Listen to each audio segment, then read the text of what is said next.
हल्फ बर्दारी में DG, ISI और army chief की मौजूदगी खुशगवार हैरत का बाइस। चीफ जस्टिस के साथ खड़ी सेरीना ईसा ने तारीख रकम की। चीफ जस्टिस बनना एक मौजज़ा। काजी फाइज के जवाब पर उमर अता बंदियाल अपसेट। तजियाकारों के तबसरे।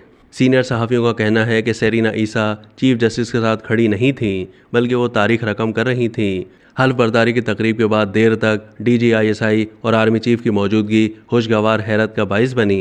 चीफ जस्टिस ने पाकिस्तानी ख़वातीन को पैगाम दिया है कि अगर आप अपने हक़ के लिए शरीक हयात का साथ देती हैं तो फिर कामयाबी आपका मुकद्दर होगी। काजी फाइज ईसा का चीफ जस्टिस बनना वाक़अतन एक मौजज़ा है। उन पर यह जिम्मेदारी है कि आया वो बतौर चीफ जस्टिस जोडिशरी का एहतसाब करते हैं या नहीं। देखना होगा कि वो ब्रदर जजेस जो उनके मुखालिफ रहे उनके साथ उनका क्या रवैया रहता है। सलीम साफ़ी ने कहा कि आज चश्मे फलक ने यह नज़ारा देख लिया है कि वो आरिफ अलवी जिन्होंने इमरान खान और उनके सरपरस्तों की ईमा पर उन्हें हटाने के लिए सुप्रीम जुडिशल काउंसिल को रेफरेंस भेजा था, आज उन्होंने उनसे चीफ जस्टिस ऑफ पाकिस्तान का हल्फ लिया। आम तासुर यह है कि अगर उमर अता बंदियाल साहब एक इंतहा थे तो जस्टिस फाइज ईसा दूसरी इंतहा पर नज़र आते हैं। अब लगता यही है कि सुप्रीम कोर्ट में सीनियरिटी के उसूल चलेंगे और ज़्यादातर फैसले शख्सी के बजाय इज्तिमाई तौर पर होंगे, मखसूस बेंच नहीं होंगे। अब्दुल कय्यूम सिद्दीकी का कहना था कि काजी फाइज ईसा का चीफ जस्टिस बनना वाक़अतन एक मौजज़ा है, क्योंकि देखा जाए तो उन पर उनके ब्रदर जजेस, इस्टेब्लिशमेंट,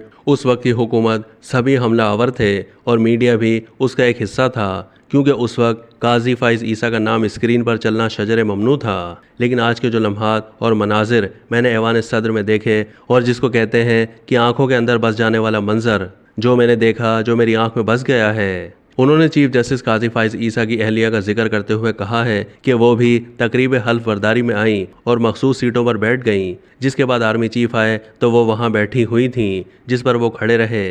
ख्याल किया जाता है कि उनको कुछ गलत फहमी हुई थी, तहम बाद अज़ां चीफ जस्टिस की अहलिया को बताया गया कि आपकी नशिस्त आगे है, जिस पर वो आगे की तरफ आईं। उन्होंने कहा यही नहीं, इसके लिए भी एक मंजर काबिल दीद था कि हल्फ बर्दारी से पहले जस्टिस काजी फाइज ईसा ने सदर मुमलिकत के गार्ड को इशारा किया, जिस पर वो गार्ड जाकर अहलिया चीफ जस्टिस को लेकर आए और वो चीफ जस्टिस के शाना बशाना खड़ी हो गईं। उन्होंने कहा कि हमने ये मंजर भी देखा है कि हल्फ बर्दारी की तकरीब के बाद भी काफ़ी देर तक वहाँ पर डीजी, आईएसआई और आर्मी चीफ मौजूद थे और ये चीज़ें मेरे लिए काफ़ी खुशगवार हैरत का बाइस बनी। और ऐसा भी कभी नहीं हुआ कि पहले दिन चीफ जस्टिस ऑफ पाकिस्तान अपने फुल कोर्ट के साथ बैठें।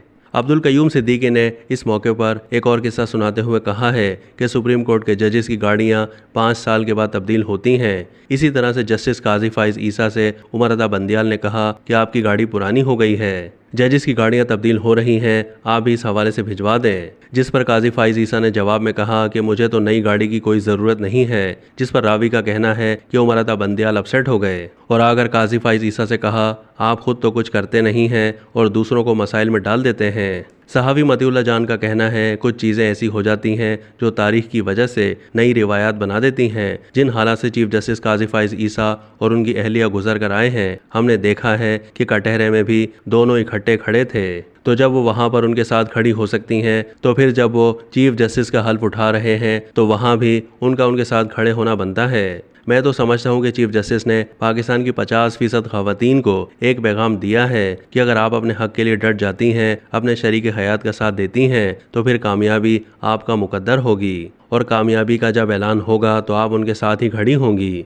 सेरीना ईसा सिर्फ एक चीफ जस्टिस के साथ नहीं खड़ी थी, बल्कि वो तो इस तस्वीर में, इस मंजर में एक तारीख रकम कर रही थीं और पाकिस्तान की ख़वातीन की नुमाइंदगी कर रही थीं। ये तो सबक था उनके लिए भी, जिन्होंने उन दोनों के खिलाफ साजिशें की और मेरे ख्याल में इससे बेहतरीन जवाब नहीं हो सकता था इन साजिशों का।